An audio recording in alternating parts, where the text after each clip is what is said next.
सांगितलं।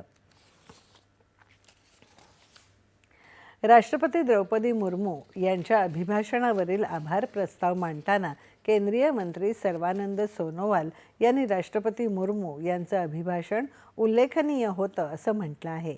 राष्ट्रपतींच्या अभिभाषणाने देशाच्या भविष्यासाठी एक प्रेरणादायी दृष्टिकोन दिला आहे आणि हे अभिभाषण सामाजिक न्याय, सर्वसमावेशक विकास आणि विकसित भारताच्या उभारणीसाठी सरकारची वचनबद्धता प्रतिबिंबित करतं असं ते म्हणाले। या सरकारसाठी सबका साथ, सबका विकास, सबका विश्वास आणि सबका प्रयास हा मंत्र केवळ एक घोषणा नाही तर एक मार्गदर्शक तत्व आहे असं सोनोवाल यांनी सांगितलं। 2014 पूर्वी काँग्रेसच्या नेतृत्वाखालील सरकारच्या काळात भारताला धोरण लकवा, भ्रष्टाचाराने ग्रस्त सरकार आणि प्रकल्पांच्या अंमलबजावणीतील विलंबाचा सामना करावा लागला। मात्र 2014 मध्ये जेव्हा नरेंद्र मोदी सरकार सत्तेवर आलं तेव्हा भारताने जलद विकास आणि सर्वांगीण प्रगतीचा प्रवास सुरू केला असं सोनोवाल म्हणाले। सर्वानंद सोनोवाल यांनी मांडलेल्या आभार प्रस्तावाला भाजपचे तेजस्वी सूर्या यांनी अनुमोदन दिलं।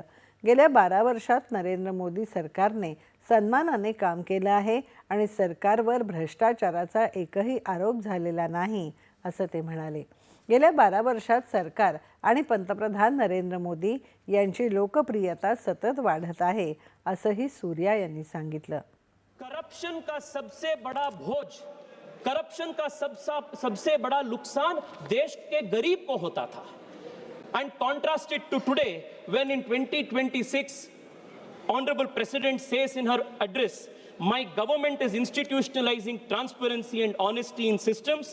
In the last 1 year, my government has provided benefits worth more than 6.75 lakh crore rupees directly to the beneficiaries through direct benefit transfer.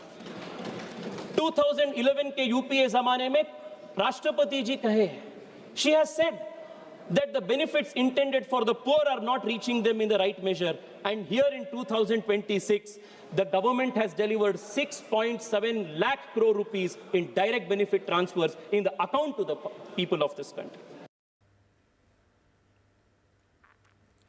राष्ट्रपती द्रौपदी मुर्मू यांच्या अभिभाषणावरील आभार प्रस्ताव